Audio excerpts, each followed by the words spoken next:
So we're going to do the easy one first. You ready? Right. First you pinch the top, all right? And then we just pleat towards the center the whole time. 1, 2, 3, and each side. You can do more if you like, or even less if you like. Make it look easy. It is easy. It's just a matter of practice. Okay, so that's Easy, number you're 1 just an done. idiot. Okay. Next one. This is what they usually would use for xiao long bao or soup dumplings. Pinch, and now we just go around in a circle, right behind that first pinch. Just keep going round and round, round and round, right behind that first pinch, and you have closed it up. Okay, that's number 2. Oh, okay.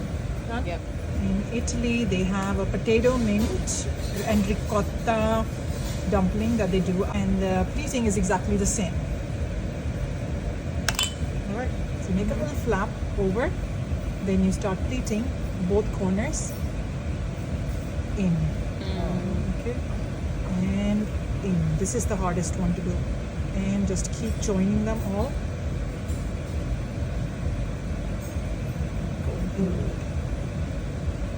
This is also the prettiest one in my opinion. That is nice. Okay.